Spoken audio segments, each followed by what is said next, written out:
Evening, members. I know there's not many of us this evening, but we are quorate, so I'd like to make a start. Start with public question, apologies. I have apologies from Councillors Johnson, Munday, Swear, Unsworth and Abbott. And Councillor Mrs Wilson is substituting for Councillor Swear, but none of the others have managed to get a substitute.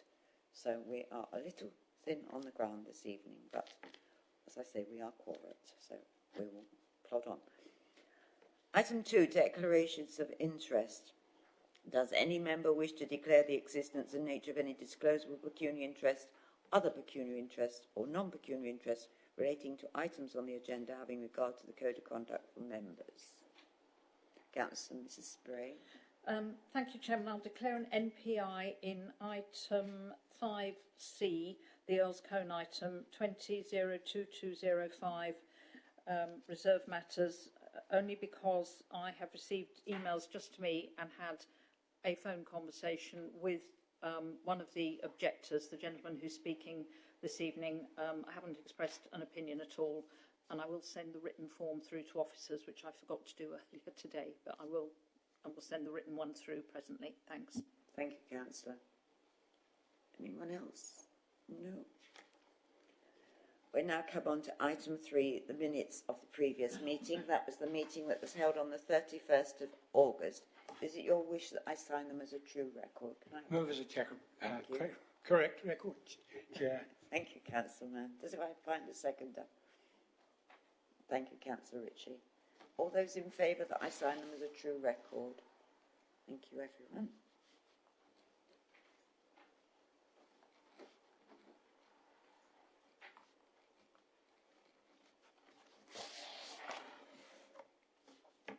That brings us on to item 4, which is public question time. That is for general questions.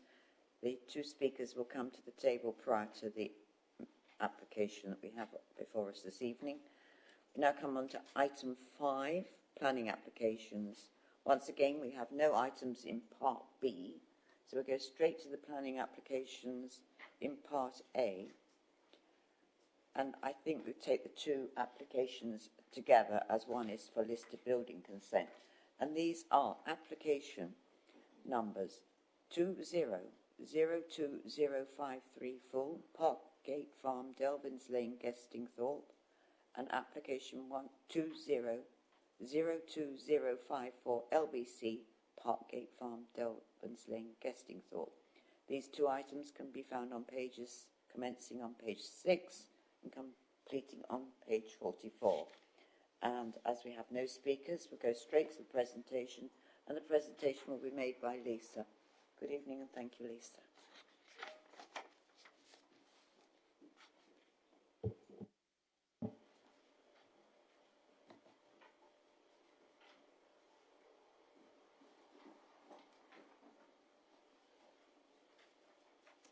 Bear with me one moment.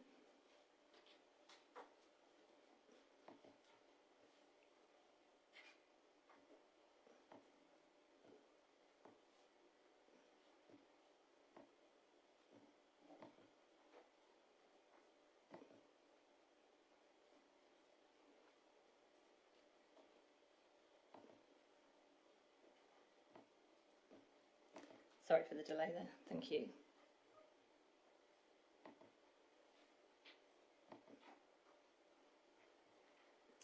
This is, as we heard, a full planning application and the associated listed building consent for the conversion of existing agricultural buildings to 5 residential dwellings, and the address is Parkgate Farm, Devlins Lane, Gestingthorpe.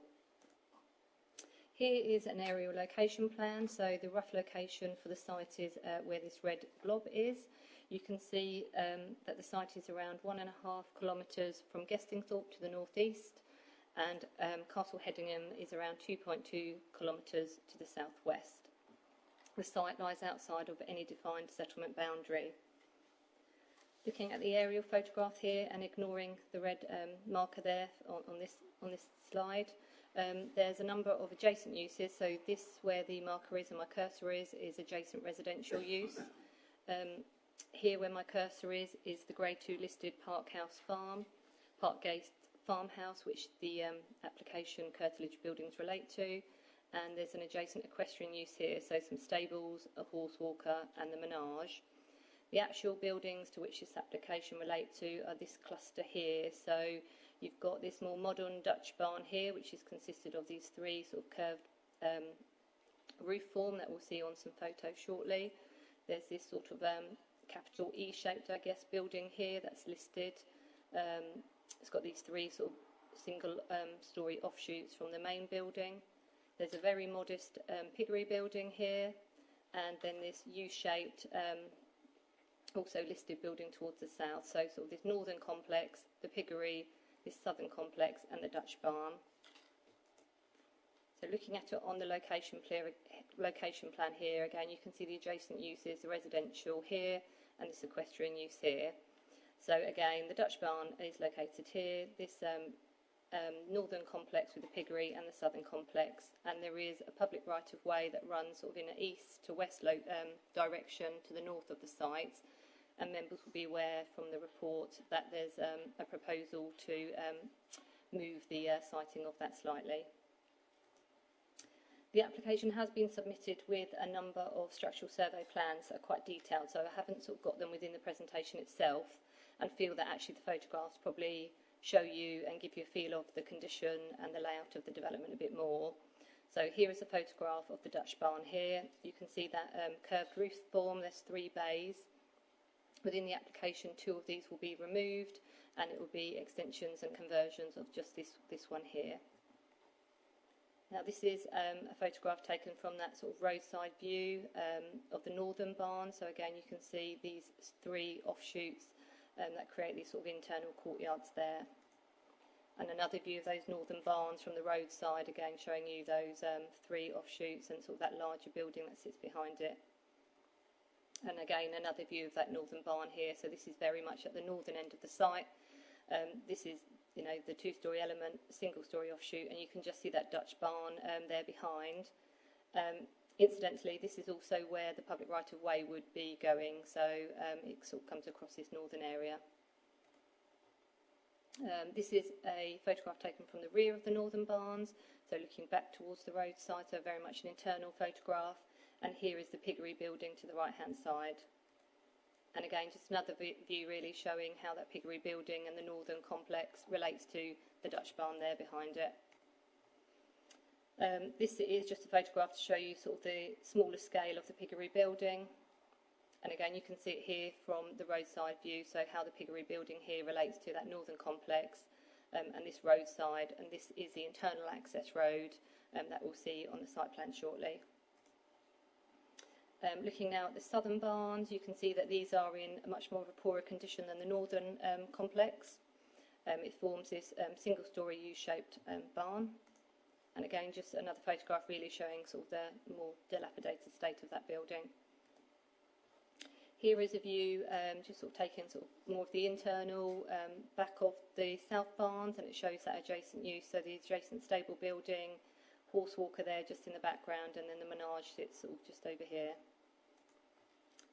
Turning to the proposed site plan now, it proposes 5 separate plots. If you just take those in turn, plot 1 here is the Dutch barn, so you can see that 2 of the curved bays are being removed.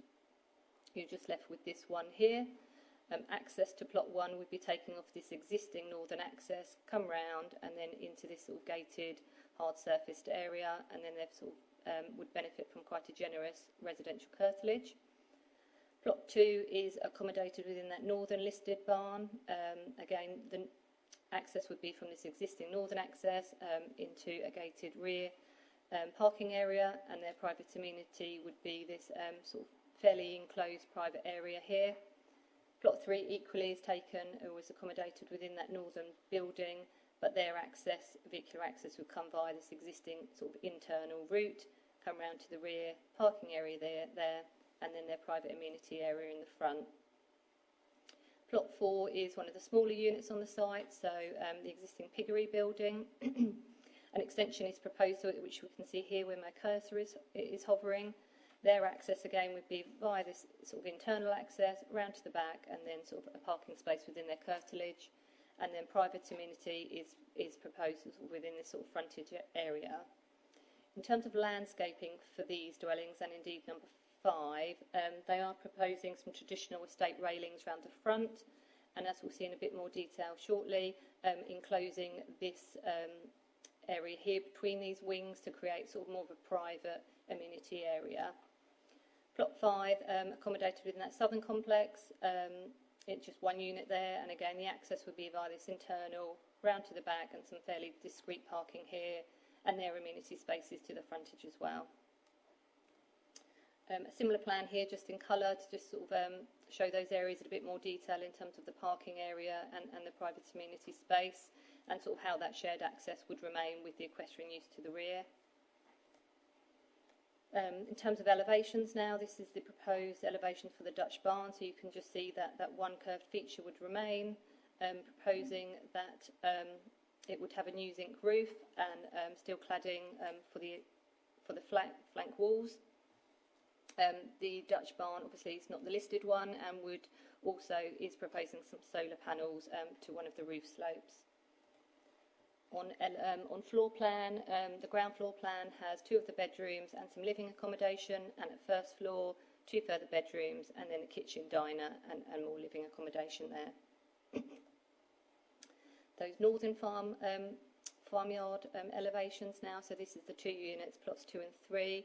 You can see how they are, in terms of the changes to the window, they're very much accommodating that fenestration within existing openings. Officers are quite content that that's a sensible approach and would be appropriate to these listed buildings. There's already some existing enclosures here to create this amenity area for each of those plots, and that's just going to be strengthened on here. And again, at the rear, there will be some fenestration, but they are very much proposed within existing openings. So on floor plan, you can see plot 2, this is here.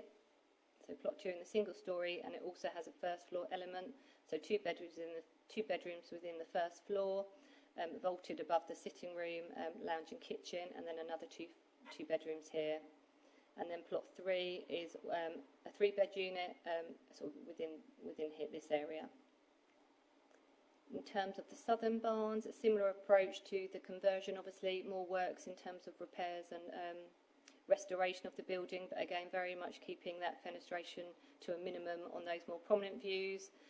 These amount of glazing are those views that form the U, sort of facing into that private amenity area. And on elevation you can see the one dwelling here, 3 bedrooms and some sort of fairly generous living accommodation.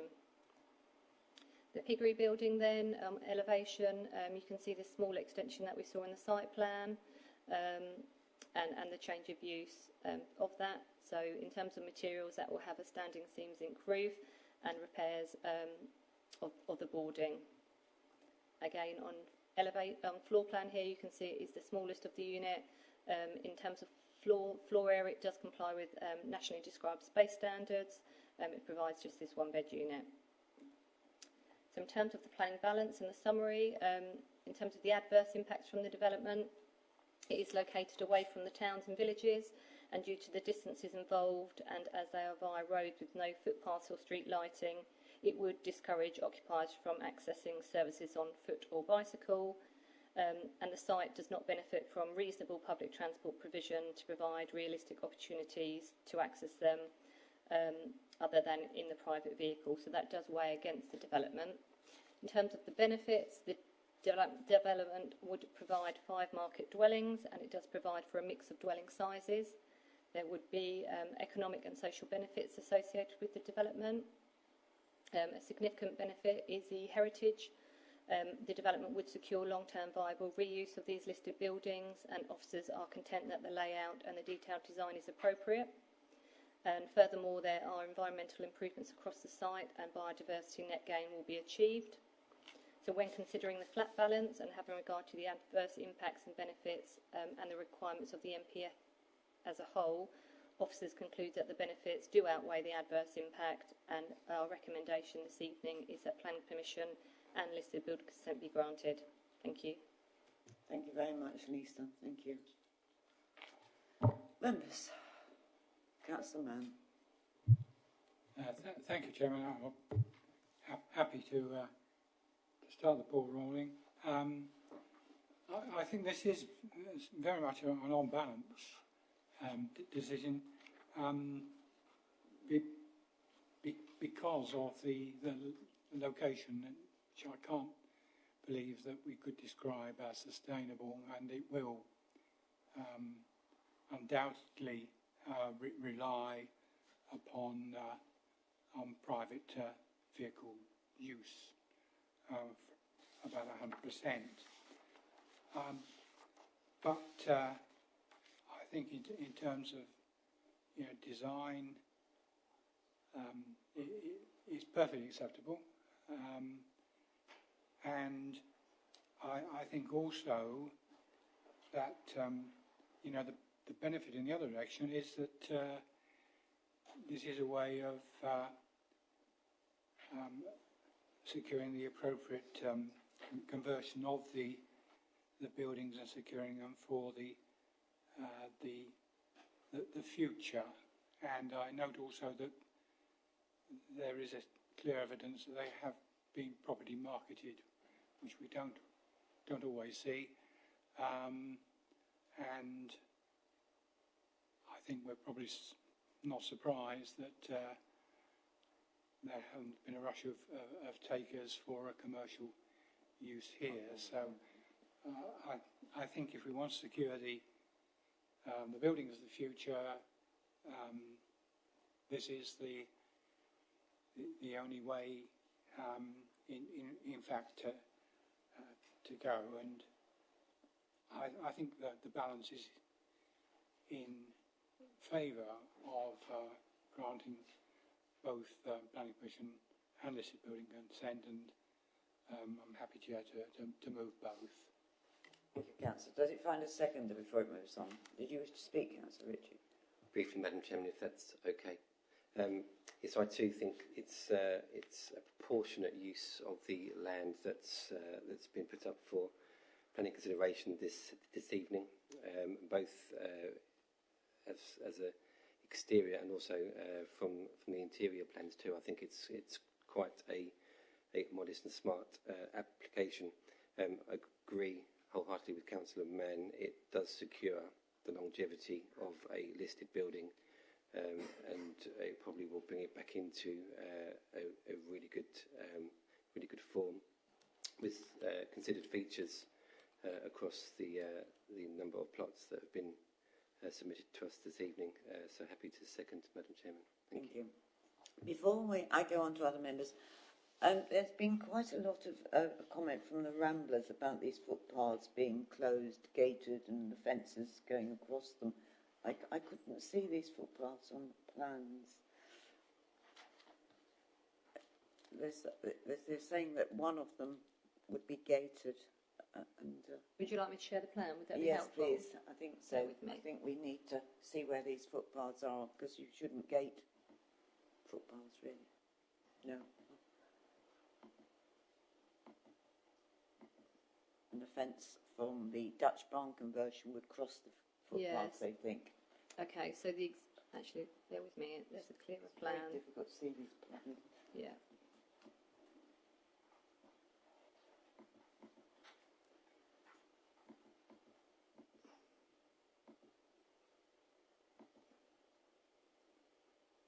So the existing footpath is this dark green here. Yes. So when I was on site, it appeared open, so you could walk up here and it didn't seem to be gated at all. But what the development would do, so when you then, you can see here, so here is red now is the existing footpath. So because of the location of it, it very much sort of runs, almost touches the existing, the Dutch barn that we're proposing to convert to plot 1. So it would run through its curtilage. And what they need to do is almost move it outside of the development site. They can't just do that, can they? In discussions with Essex County Councils, the relevant department there, Highway seemed content that that would be acceptable, subject to it being secured via condition. Now, the way we've suggested wording the condition is that they couldn't occupy just plot 1 until that diversion had taken place. So obviously the footpath's unaffected by the other 4 plots, so it's just this plot 1. So the conditions worded that plot 1 the works couldn't take place until that footpath diversion was secured. But there seems to be concern from that it's going to be gated and post and rail fencing. I mean, this is something that really they must be aware that they can't just do. I mean, we have lots of problems with footpaths in the countryside, I'm afraid. And when we're giving permission, we need to be very clear what they've got to do. They cannot gate and post and rail fence a footpath. They must be informed of that, Lisa. I really do think so. I couldn't find it in the conditions. I tried. I'm sorry. There is a condition there, bear with me. It's condition 14, so on page 32. No, bear with me. That's not it. Maybe Okay, yeah, so sorry, condition 9 on top of page 31. So it's just the footpath affects just plot 1. So the wording reads, no development in relation to plot 1 shall be permitted to commence on sites until such time as an order securing the diversion of the existing definitive right-of-way to a route to be agreed with the LPA has been confirmed and the new route has been constructed to the satisfaction of the LPA. And they are very much aware of this. So early on during the course of the application, there was an objection from Highway Authority on this point, and they've been having discussions since then. Okay. So they're very much aware of it. Right. This condition requires them not to commence anything until that has been diverted, and they have agreed to this condition. Okay, fine, thank you. Councillor Mrs Parker. Yes, thank you, Madam Chair. Yes, I do actually know the site quite well, having walked past there a number of times. So I think I do agree with Councillor Mann. I think the overriding policy consideration that weighs in favour of certainly development of the listed buildings is the fact that it secures their preservation. And certainly looking at the southern unit, it definitely is in need of somebody repairing it, and it's obviously not any use for modern agriculture at all. The other thing I like about the design, certainly for those buildings, is the fact that parking has been put behind the buildings, so it won't spoil the appearance of those buildings. I do have one issue that I'm not very happy with, though, as I personally really hate conversion of Dutch barns for residential. You've got these lovely timber barns, listed barns in the front, and behind you're going to have a steel clad with a zinc roof, curved roof barn. I have seen a Dutch barn converted like this, and personally, not in our district, I think it looks absolutely hideous. I don't like them at all. I know they're going to have solar panels on top. Solar panels will be flat, the roof is curved, an awful lot of fenestration. It'll be seen from quite a long distance away. I really don't like that barn at all. I would prefer that we'd be given consideration to the barn being replaced with a timber replacement that was more in keeping with the listed buildings. But we can only look at what's before us this evening, Councillor, can't we? As much as I agree with you entirely about the Dutch barn conversions, but there's nothing we can do about it. The application is for a conversion of that. We're looking at the whole thing. Does anyone else wish to add anything further? Councillor Horner. Thank you, Chairman. I think parts of this development are going to be quite interesting, particularly using the listed buildings. I think it could be quite a success story. I support it. Okay. Well, members, it has been moved and seconded that we grant both of these applications, and I'm just for clarity, I'll repeat That's the application 200253 full, and the listed building consent as well, which is 200254. That's the listed building. All those in favour of granting both of these applications? Those against? Abstentions? That's been granted with one abstention. Thank you very much indeed, members. We now come on to application number 20022205 REM, variation to approved reserved matters, land south of Halstead Road, Earls Cone. This application can be found on pages 45 to 81, and we do have two speakers on this application. And can I invite Mr. Rob Hales to the table, please? Mr. Hales is an objector. Good evening, Mr. Hales. Good evening, thank you. You have 3 minutes, thank you. I'm here tonight to object to the revised Can you plans. put your microphone on, please? Yeah, that's Okay. lovely, thank you. I'm here tonight to object to the revised plans submitted by Persimmon for a foul pump station in Earls Cone. You've already approved a master plan layout for the site, which, save for the footpath link, I did not object to. What I'm objecting to now is the proposed foul pump that has been introduced as an afterthought in a completely unsuitable location. I'm not sure how Persimmon got to the point where they had reserved matters approval for a master plan, not knowing how they were going to drain the site. They should be looking to redesign the scheme around it as a constraint, and not squeezing it in as an afterthought, creating what is now a very poorly designed layout. You would expect a pump station to be at the low point, which in this instance is in the southern corner. It could have been located there, where it would not impact existing residents or become such a feature of the open space. Most of the pump does sit underground, but the compound is surrounded by a 1.8 metre high brick wall, which even by the admission of the case officer in his report is in a relatively prominent position. In fact, it sits in the middle of what was supposed to be a linear park connecting the northern and southern parcels, blocking vistas from one end of the site to the other. Future residents in the northern parcel will not be able to see the proposed new play area, as it's tucked away behind the pump station compound. The NPPF is looking for good designs with tree-lined streets, and Braintree Policy SP7 requires well-considered public and private realms. What you have in front of you is a street that could have been lined with trees in a linear park, but instead you have a pump station compound plonked in the middle of it, which does not amount to well-considered public realm or beautiful space. The proposed pump station location of the pump is also contrary to BDC policy SP7 in relation to the protection of existing residents' amenity, as the cordon sanitaire still goes beyond the application site boundary and into the curtilage of my property, which extends to the boundary of the site. My children use our front drive to play and ride their bikes, and we consider it would be just as important amenity as our back garden. The EHO says the pump will not smell on a day-to-day basis, but why should we have to suffer any smells at all? I've spoken to Anglian Water, and they've said there will be instances when the pump can smell. For instance, they normally get issues early on in developments where there are not enough flows going into the pump, and the effluent can sit in the wet well for too long before it's pumped out, leaving it to go septic.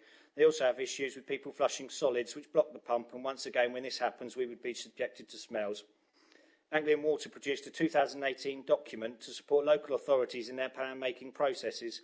In that document, they set out some proposed site-specific allocation policy wording for pump stations, which has been adopted by East Cambs, and that states, the design layout should consider the proximity of the foul pump station and allow a distance of 15 metres from the boundary of the curtilage of the dwellings to reduce the risk of nuisance and loss of amenity associated with the operation of the pumping station. The proposed location of the pump is just 7 metres from the curtilage of my property. The HO has said that these are obscure policy distances that are an ideal, not the necessity. The wording from Anglian Water seems to suggest differently, but regardless, given the scheme could be redesigned to accommodate the foul pump so that the cordon sanitaire can be contained within the application boundary so that it does not extend into the curtilage of my property, surely the council should be striving to achieve the ideal. There is no need to accept this as the necessity, and I urge members to consider this carefully. The officer's recommendation has been guided by the EHO response, which says that there are appeal cases where the distance of a cordon sanitaire has been successfully challenged. I've extensively trawled the internet to find a case where a cordon sanitaire has been allowed to extend into the curtilage of an existing residential property, and I have found none. I've asked for details of the appeal cases that the EHO is referencing, but apparently he can't remember them. I don't know how such a bold statement about there being appeal cases can be made without the evidence to back it up, and I think it throws everything the EHO has said into doubt. It seems clear to me that the EHO response has misled the case officer into recommending approval. The officer's report sets out that the cordon sanitaire also impacts the front of plot 51, but it goes on to say that the future purchaser of that plot would be aware of the location of the prior to deciding to purchase the property. We're not being afforded that choice, and it's on this point I'd like to leave you with one final thought. I posed the question of whether the EHO would be happy for the cordon sanitaire to extend within his property. He told me that he does live in a cordon sanitaire, and it was part of the reason he acquired the house, because it was cheap. Now, that was his choice, and I go back to the fact that I'm not choosing to have the cordon sanitaire within any part of my property, and I certainly didn't acquire my house cheaply because the blight of the cordon sanitaire was not there at the time. I therefore respectfully ask that you refuse the application so that Persimmon can go away and redesign the scheme properly around the relevant constraints so that we end up with a scheme that does achieve good design and complies with the policies of BDC and the MPPF. Thank you very much indeed. Thank you, Mr. Hale. Thank you. Thank you. Hales, sorry. The next person wishing to make a statement is Miss Paige Harris. She is speaking on behalf of the applicant. Thank you. You also have 3 minutes. Thank you. Thank you for the opportunity to address the committee this evening. Members will be aware that this site benefits from outline planning permission for residential development, open space and ancillary works, which was granted in August 2017. This application is for reserve matters, which provides further more detailed information on the scale, appearance, landscaping and layout of the permitted residential scheme, and this application was previously approved by members at committee in July. The proposed development consists of 80 dwellings taking the form of private and affordable homes. They will provide a mix of apartments, terrace, semi-detached and detached dwellings. The 32 affordable dwellings proposed will provide a significant number of new affordable homes in Elscombe and provides a mix that is supported by the housing officer and meets the identified affordable needs in the locality. Throughout the application process, Persimmon Homes has worked closely with the council and statutory consultees to ensure that all queries were addressed and that the highest level of design layout was achieved. This is evident from the final master plan and house types. The impact of the developments are also mitigated beyond the requirements of the outline planning permission. The site layout is fully compliant with the Essex Design Guide in terms of garden sizes and back-to-back distances and provision of amenity for residents to ensure we create an attractive scheme for the future residents. The proposed layout has been designed to ensure the open space is not only aesthetically pleasing but integrated into the proposed development and provides pedestrian and cycle linkages to the existing residents of Elscombe, whilst also creating linkages to existing areas of local space in the locality. The proposed landscaping has been carefully designed to incorporate native species of plants and trees, as well as wildflower meadow planting, native fruit trees and a woodland. This not only softens the built form, but also increases the ecological biodiversity value of the site from its current level. You will note there has been the addition of the pump station in the east of the site, required by the Statutory Water Authority. This has been comprehensively screened, which not only provides additional landscape features, but also additional wildlife habitat. The pump station will not have any adverse impacts on residential amenity, a view which has been echoed by the Environmental Health Officer. As well as the physical works, a comprehensive package of planning obligations have been agreed as part of the outline application and will be provided as part of the development scheme. To conclude, the principle of residential development is established under the outline planning permission, and our proposals under this reserve matters application have previously been approved by members at committee. Persimmon Homes has worked proactively with the council to achieve a high standard of design in the scale, appearance, landscaping and layout of the site.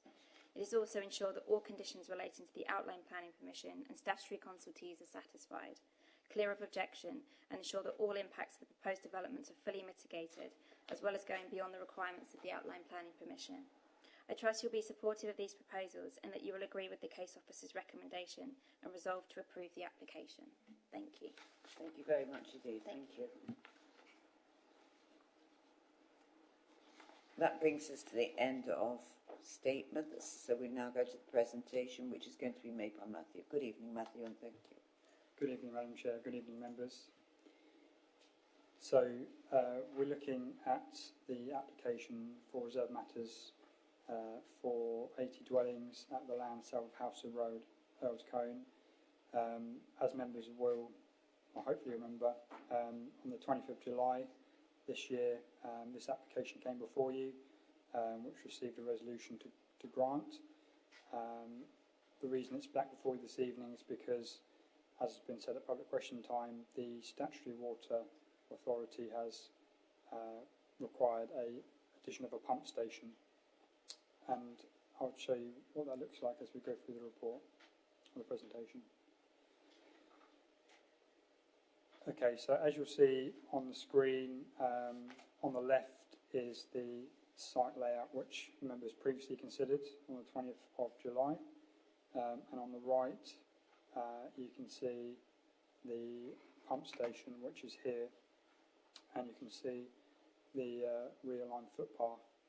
So just to confirm, that is the only change that we're asking members to review this evening. Okay, so I've just taken a slightly zoomed in image of the pump station. So you can see the planting, which is the broad-leaved woodland, behind and at the side of the pump station itself, and that the footpath is realigned close to the road.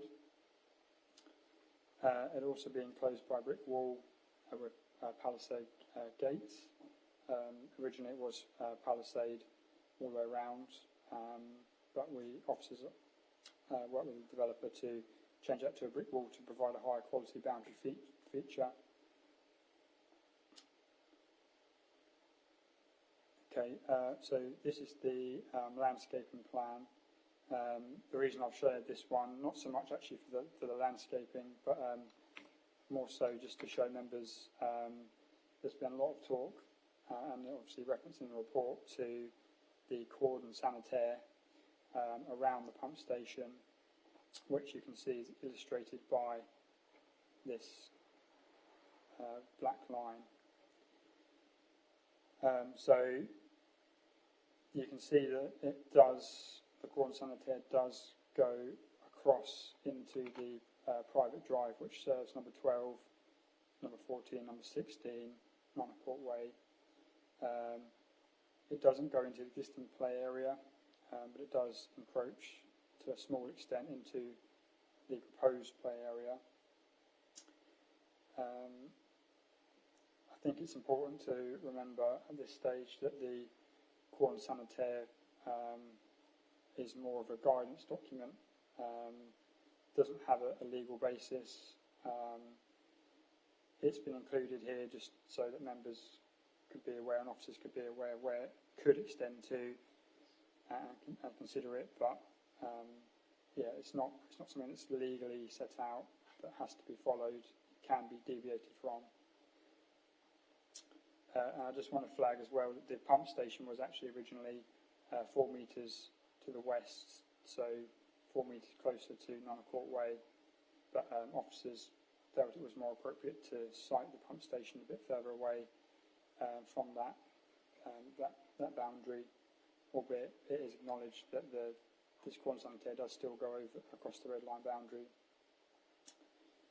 I think it's also important to mention that the developer confirmed that this, in terms of the layout of the scheme as it was, this is the only place that it can go, taking into account the land levels and the connection to the existing utilities network.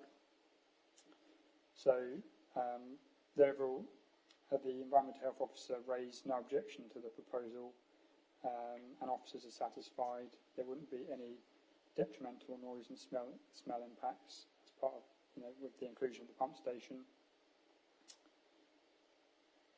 Moving on to the elevations, so you can see that it's surrounded by a brick wall. This is also a sample image which shows a typical pump station. As you can see, there's nothing really in there, some very small structures. You can see it's screened by some planting. Doesn't have the brick wall on this one, so that will obviously add more of a more pleasant feature in the street scene. And yeah, it is in a prominent position, but with the broadleaf woodland and the brick wall, officers are satisfied that it wouldn't have a detrimental impact on the overall character of the development, which members previously have found to be acceptable. So this is one of the old photos with the original presentation. That's number 12 over here, and the pump station is over here. And then number 12 is on my right, Monacourt Way. You see the private drive, The site is the other side of this hedge, and the cordon sanitaire will take up some of this land. The play area, existing play area, is to my left. And then, yeah, this is just looking down the private drive, number 12, 14 and 16. And this was just a photo. Number 12 is a bit further over there, but just to show you that the site's grown up a bit since those initial photos were taken.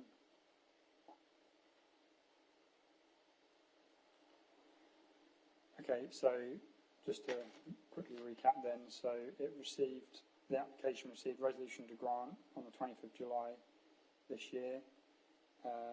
The only change to the plans is the inclusion of the pump station, the additional mitigation landscaping, and the realignment of the footpath around the pump station area, as I've shown you. The pump station is required by the Statutory Water Authority to facilitate suitable foul water removal from the site. While objections have been received from the Parish Council and neighbouring properties, there were no technical consultee objections from the inclusion of the pump station. Officers, having taken everything into account, are satisfied there wouldn't be a detrimental impact in respect of noise, odour, layout, visual impacts or sustainable urban drainage. And members will hopefully have seen an update letter that went round just to confirm that SUDS had no objection to the application. And the development would still result in a biodiversity net gain, which is important. So the recommendation before members this evening is to update the list of approved plans, which was originally found to be acceptable to the Reserve Matters application, to include those plans that illustrate the pump station, and also amend conditions 4 and 8, as was previously requested at the 20th of July committee meeting, just in line with those comments and the meeting minutes, which is appended to the committee report. That's the end of the presentation. Thank you. Thank you very much, Matthew. Thank you. Councillor Mrs. Spray. Thank you, Madam Chairman. Thank you, Matt, for very detailed presentation. I would have expected by now to be able to say that this Reserve Matters application is fine and probably to move approval, but I'm afraid I can't. I think it's really disappointing. You know, we had the Reserve Matters application a few weeks ago, and there was an issue then about a footpath link which would have affected Mr. Hale's property. Fortunately, that was resolved by the developer making some adjustments, although fairly late on in the process and only after a number of representations were made. However, we overcame that. And now Mr. Hales is back with, I think, genuine and really justified concerns because of the foul pump station. I must confess, Chairman, I'm baffled that Persimmon, they're not a small developer, don't seem to have got a grip on this at an earlier stage. We seem to have had, several problems, one after another, which I think should have been covered off very much earlier on. I mean, before this even came to committee. So there are two problems with this tonight, as far as I'm concerned. One is the proximity of the pump station and the cordon sanitaire to Mr. Hale's property, and he's not the only one affected, but mainly his. And I know it's been moved 4 metres to the west, but I still think it's an imposition on his private land, and I think it could cause a problem with foul smells. I've read all the comments, and I appreciate this is something that could happen occasionally, sometimes, rarely, but that doesn't mean it never happens, and I don't think that's a particularly appealing thought for him and his family to have to live with.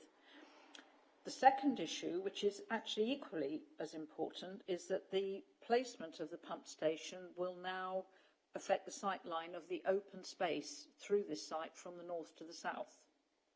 And that's really quite important, because one of the reasons that the parish council supported this application right from the start was that they felt it benefited the village for a number of reasons, but certainly in terms of the open space that they would gain. Well, that's not looking quite so good now. I see the photograph in Matt's presentation, and yes, okay, it's going to have a wall around it, it's going to have additional landscaping and so on. But if this had been properly situated in the first place, then there wouldn't be a need for this. And quite frankly, I don't think it's good enough. It is absolutely going to be prominent in that view through the open space, which is one of the main gains for the village having this development. There were alternative places on the site which could and should have been identified for the foul pump station before we got to this stage. And, Mr. Hales and his neighbours along that stretch of Nunn Court Way have actually, with pretty good grace, accepted this development on their doorstep. They said, yes, that's okay, we know it's going to happen. But I think they do have a right not to have things like a foul pump station sort of imposed on them when it could have been avoided. It would be a different matter if the site was configured differently, and if this was the only place that it could go, then I think we would have to say, well, I'm sorry, but that's the way it is. But if this had been addressed very much earlier on and thought about earlier on, I do believe it could have been placed somewhere differently. All right, they might have had to have reconfigured the housing layout and so on, but that's something that should have been addressed, as I say, before this even got to committee. The footpath link problem was sorted out more or less satisfactorily eventually, and I believe that this needs to be too. And I know that's very inconvenient for the developer, but I don't think it should be, to the detriment of the residents who will be most affected. Madam Chair, I wasn't going to move anything at this stage, but I do feel really quite strongly about this. So I'm going to move refusal of this application this evening. Thank you. Thank you, Councillor. Mrs. Spray. Does it find a seconder before I move on? It does in several places. I'll take you in turns. Councillor Mann, did you wish to speak? Then I'll come to you, Councillor Rich. I agree entirely with what the portfolio holder has said here. This is not in any way integral to the scheme. It is an absolute afterthought.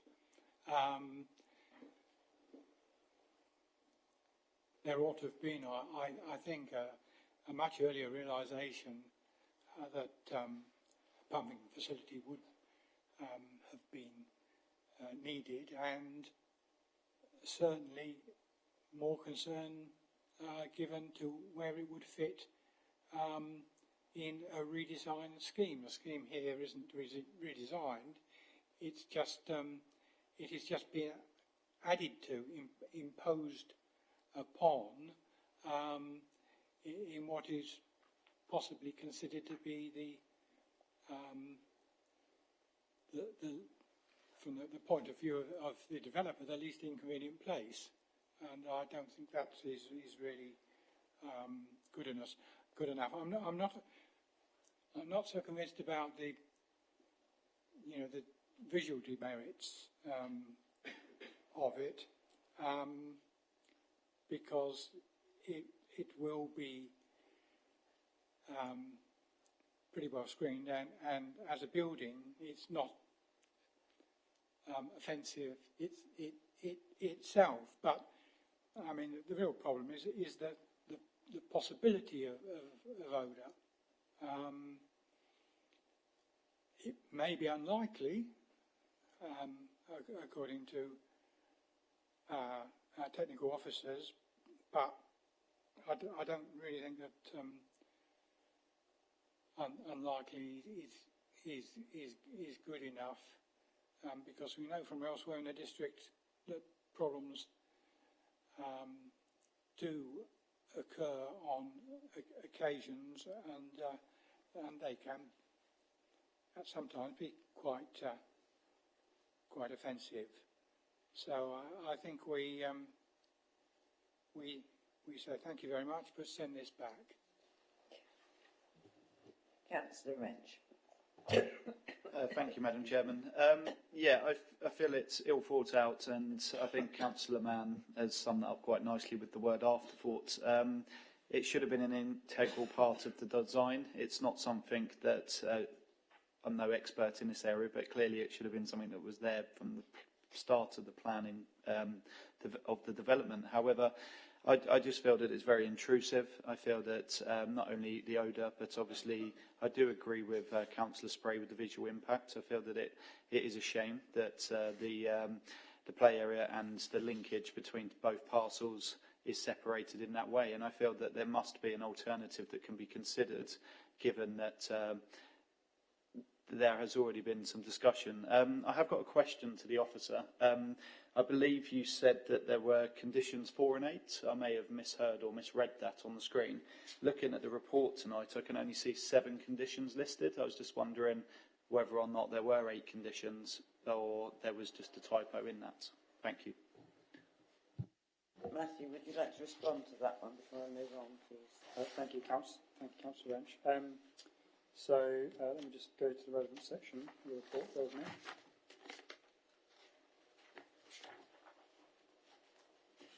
There is not an 8.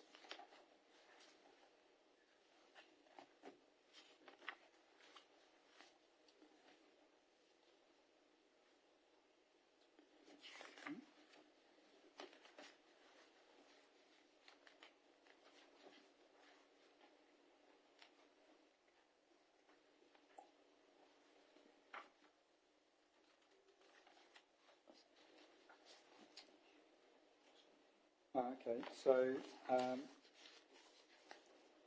the route where that came from was the meeting minutes of the previous meeting, and actually it's the 3rd page from the back, 2878 is what it says on the bottom. These actually should be the conditions that are included. So the amended condition 4 and additional conditions 8, 9 and 10. So I would update my recommendation to members to include those additional conditions if the application was to be approved. So apologies for any confusion. Did you wish to come back, Councillor Wrench? No, you're fine.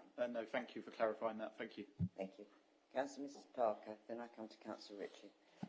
Thank you, Madam Chairman. And yes, I actually entirely agree with Councillor Mrs Spray's comments. I think Mr Hales has got justified concerns. But the point that I really wanted to make was that, well, first of all, I'm just surprised that this wasn't resolved before the reserve matters came to us. I don't know what discussion's been taking place with Anglia Water beforehand. We would have thought with somebody like Persimmon, this would have been, all these sort of matters would have been ironed out before the layout was, agreed, because it's obviously extremely important. And I do remember, obviously, not that long ago when this reserve matters came before us, and for me, I mean, Earls Colne has seen a lot of development, and I think we all realise that it's very important for all the developments to come forward that they are as best as they can be for the village, and certainly in my mind, the layout that was proposed was important, and that I remember it being described as a sort of linear park running through the development. And whilst the build a wall and the hedge in front of it is not objectionable itself, what it does is create a block, a great sort of obtrusion, really, right in the middle of what was meant to be a clear view down this park. And I agree. I'm sorry. I don't think it's good enough. I think we would have objected to it at the time, and had it come forward initially. And I'm afraid I think some changes have to be made to accommodate that. So I do agree with Councillor Spray. Thank you. Thank you, Councillor Ritchie. Thank you, Madam Chairman. There's a bit in the report on page 50, paragraph 2, about, as a general rule, water companies can object to new developments being within that 15-metre cordon of an existing pump. It almost kind of flies in the face of, well, actually, it's okay for them to kind of, or a developer to put that within the 15-metre buffer zone of existing properties. National Planning Policy Framework Power 109 mentions that it requires local planning authorities to consider preventing both new and existing developments from contributing to or being put at an unacceptable risk from or being adversely affected by unacceptable levels of soil, air, water or noise pollution. So therefore it would not be considered that an odour emission within that vicinity would fall under that definition of air pollution. Now, I'm no planning expert, I'm not a subject matter expert on policy, but it's just something to be considered. Thank you, Madam Chairman. Thank you, Councillor. Well, members, do I take the refusal first, Alison, or do I? Yeah. Yeah, Chris wants to speak. Oh, sorry, Chris. I'm so sorry. It's because you're so far away. Used to banging my arm. Thank you, Madam Chairman. Obviously, listened to members very clearly, and it's been very clear that members are unhappy with the proposal as represented. So it was just a point in terms of the decision before you this evening. The application has been re-reported because we judged this to be a material change to the scheme that members previously considered at the Planning Committee meeting on the 20th of July. So just to be clear, if I've understood the motion that's been put forward by Councillor Sprain that's been seconded, it is a refusal of the entirety of the Reserve Matters application. Just advice from officers on that point, so notwithstanding the issues that have been raised, completely understand those. My advice probably from an officer perspective would be clearly the proposals as represented, the amended proposals, are not deemed to be acceptable. My suggestion this evening would be that the matter is deferred to allow us to go back to the applicant and Persimmon, make members' views this evening very clear that the proposals as redesigned with the pump station in that location is unacceptable and a wider redesign of the scheme needs to be undertaken. That's obviously members' prerogative. We could have that conversation with Persimmon, and if that is not, or if the applicant is unwilling to amend the proposal on that, we would have to bring it back, and then obviously the application could potentially be refused on that basis. But my suggestion, my advice to members this evening would be to allow us as officers to go back and have that conversation. I think it's been very clear that the range of concerns that have been raised here this evening, given the fairly positive feedback that we had from the original committee meeting in terms of the design and layout. So I think that's been very clear this evening, but it's obviously members' decision. But I just wanted to be clear on that point in terms of the decision you'd be making here this evening, which is obviously within your ability to refuse the entirety of the application on this issue, or potentially to defer it. So that was the only point I just wanted to make, Madam Chairman. Thank you. Councillor Mann. I would be happy to support deferral, Chairman, as long as it was made very clear to the applicant that continued pursuit of the pumping station in this location would be likely not to find sympathy in the future from this planning committee.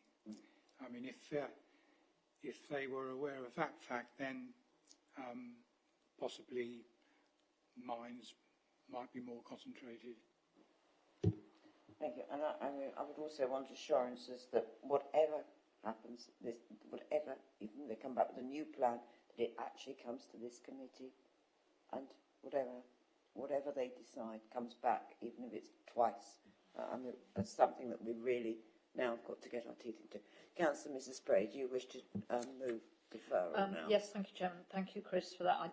I was aware that if we had refused it tonight, we were actually refusing the whole Reserve Matters application, not just part of it. So I do think deferral is an acceptable compromise tonight, on the understanding that I hope Persimmon will go in, think long and hard, and come back with something that is acceptable. Because I do think, there is actually will in the village for this to happen. But yes, I'm perfectly content with a deferral. Thank you. And Councillor Mann, you've already indicated you're quite happy with that. So the motion on the table, members, is to defer this application. All those in favour of deferral? That is unanimous. Thank you, members. Thank you very much indeed. And thank you, Matthew, for your presentation. And that brings us to the end of our planning matters. I'll close the meeting at 8:15.